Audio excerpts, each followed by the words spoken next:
So yung annual salary ko pala ay umaabot ng sample ng aking most recent salary is roughly yung natitira sa sahod ko is hello guys, welcome sa OFW in UK. Ako nga pala si Michael at isa akong nurse dito sa UK. So for today, pag-usapan natin yung sahod ko bilang nurse dito sa UK at magkano yung natitira sa sahod ko every month. So yung annual salary ko pala ay umaabot ng 39,043. Divide mo yun ng 12 at yun yung aking monthly salary. Pero nagbabago pa rin yun based sa, syempre, yung sa overtime, sa mga bank holidays, tapos yung hours na pinasukan mo.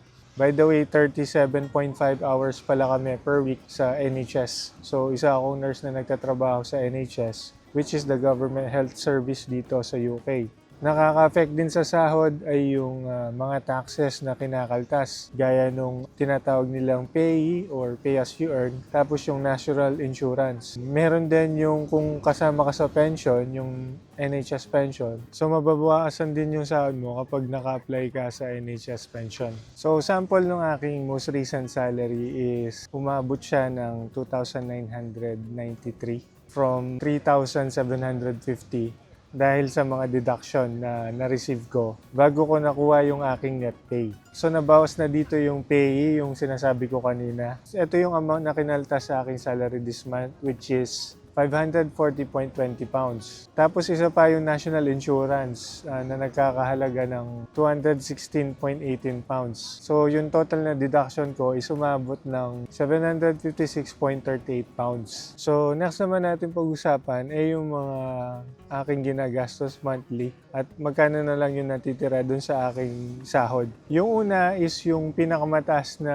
kaltas sa sahod ko is yung bayad ko sa bahay. So, yung binabayad namin sa bahay ngayon ay umaabot ng 690 pounds. Tapos, yung binabayad ko sa council tax ay umaabot ng 163 pounds. Ito yung ginagamit nila para siyang yung tax para sa ginagamit nila sa yung mga nagkukulak ng garbage, ganyan. Yung ginagamit ng city council na pondo para ma-improve yung lugar namin. So, yun yung tinatawag na council tax. Tapos next naman, yung binabayad ko sa transportation. So, nagbabas ako from my place to the hospital. So, 3 pounds yun. Papunta pabalik is 6 pounds. So, sa pinapasok ko sa buong month, ang ginagastos ko ay maabot ng 84 pounds. Tapos yung next naman, yung binabayad ko sa kuryente. So, yung kuryente namin ay na-estimate ko at around nasa 60 pounds per month yon. Pero depende yon sa consumption. Tapos yung tubig namin ay nasa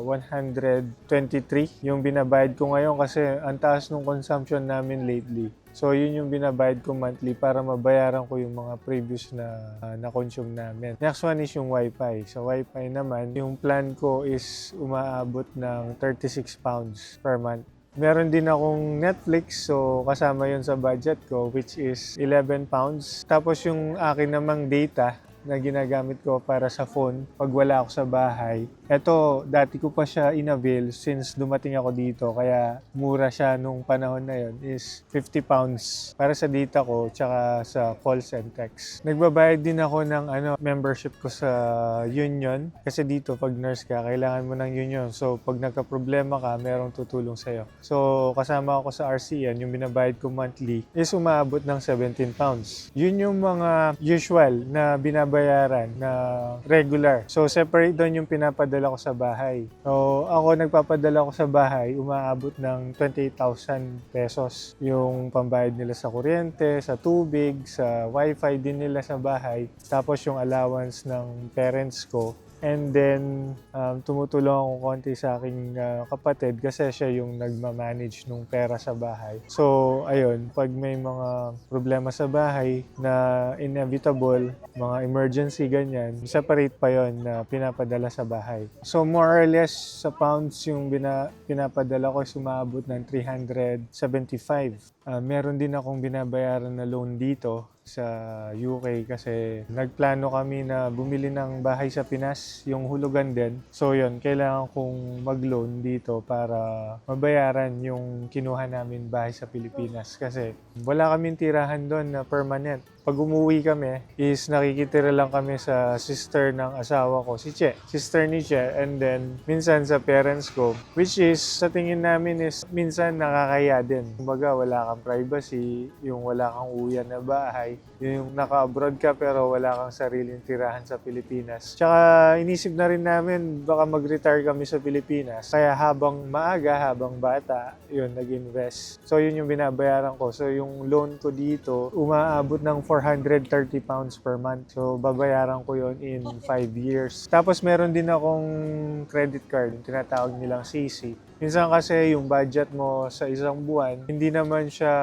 totally exact yung mga expenses na ginagastos mo. Sometimes, nasosobrahan yon. Minsan, syempre, kailangan mong bumili ng something, makakain, groceries. Minsan, lumalabas ka to unwind. And then, may mga other expenses ka, like yung mga extra transport, pag pumunta ka sa ibang lugar. Minsan, kumukulang yung budget, ginagamit mo yung credit card. So, ayun, nagbabayad din ako ng credit card. Paminsan-minsan, sa isang buwan, maabot ako ng mga 200 extra yung mga nagagamit ko sa credit card, 200 pounds. So, ayan mostly yung ginagastos ko dito sa UK. So, kung kukumputin yun, roughly yung natitira sa sahod ko is nasa 200 to 300, ganyan. Dahil nga sa mga binabayaran ko sa bahay. Pero, kung wala yung mga binabayaran ko na loans, yung mga sa bahay, siguro abot din ng mga 1,000 pounds yung pwedeng matira sa sahod ko. Kung wala akong mga extra na binabayaran. Ibig ko sabihin yung regular lang na monthly expenses yung aking binabayaran. Ayan, I hope naging informative itong video na to at nakatulong sa inyo sa mga nagbabalak na pumunta dito sa UK. Please like, share, and subscribe ka na rin para updated ka sa aming mga latest uploads. At dito muna ako sa beach, mag-enjoy muna.